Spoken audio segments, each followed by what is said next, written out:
5 4 3 2 1 എന്താണെന്നല്ലേ പറയാം. സംടൈംസ് എൻ്റെ brain like blah blah blah, അതായത് ഓവർ തിങ്കിങ്ങിൻ്റെ അങ്ങേയറ്റം. ആൻഡ് സംടൈംസ് ഇറ്റ് ലൈക്ക് ഒരു ബ്രെയിൻ ഫോഗി അവസ്ഥ. ഇതിൻ്റെ രണ്ടിൻ്റെയും ഇടയിലുള്ള ഒരു ബാലൻസ്ഡ് ആയിട്ടുള്ള ഫോമാണല്ലോ ഫോക്കസ് ആയിരിക്കാൻ വേണ്ടി വേണ്ടത്. സോ പെട്ടെന്നുള്ള anxiety, panic attack, brain fog ഇതൊക്കെ കൺട്രോൾ ചെയ്ത് ഇപ്പോഴത്തെ ഈ പ്രസൻറ്റ് മൊമെൻറ്റിലേക്ക് വരാൻ ഹെൽപ്പ് ചെയ്യുന്ന ഒരു ഗ്രൗണ്ടിങ് എക്സസൈസ് അല്ലെങ്കിൽ ഒരു കൈൻഡ് ഓഫ് ബ്രെയിൻ ഹാക്കിംഗ് മെത്തേഡാണ് ഈ 5 4 3 2 1 ടെക്നിക്. ഇവിടെ നമ്മുടെ 5 സെൻസസ് ആണ് ഹീറോ. അപ്പോൾ ചെയ്യേണ്ടത് എന്താണെന്ന് വെച്ചാൽ ഫസ്റ്റ് അടുത്തുള്ള 5 കാര്യങ്ങളിൽ നോക്കുക.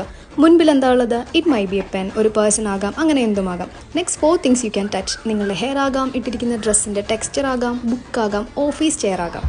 Next 3 things you can hear. റൂമിലെ ഫാൻ സൗണ്ട് ആകാം, നിയർ ബൈ ആരെങ്കിലും സംസാരിക്കുന്നതാകാം, അല്ലെങ്കിൽ പുറത്ത് ബേർഡ്സിൻ്റെ സൗണ്ട് ആകാം, അങ്ങനെ എന്തുമാകാം. Next 2 things you can smell. Your favourite perfume ആകാം, സ്മെൽ ഓഫ് കോഫി ആകാം, maybe your body lotion ആകാം, അങ്ങനെ ഇഷ്ടമുള്ളത് എന്തുമാകാം.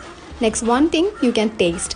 പാക്കിലുള്ള ആ ഫേവറേറ്റ് ചോക്ലേറ്റ് അങ്ങനെ എടുത്ത് കഴിച്ചേക്കണം. എന്താണോ ഇഷ്ടമുള്ളത്, അവൈലബിൾ ആയിട്ടുള്ളത് അത് ചെയ്യുക.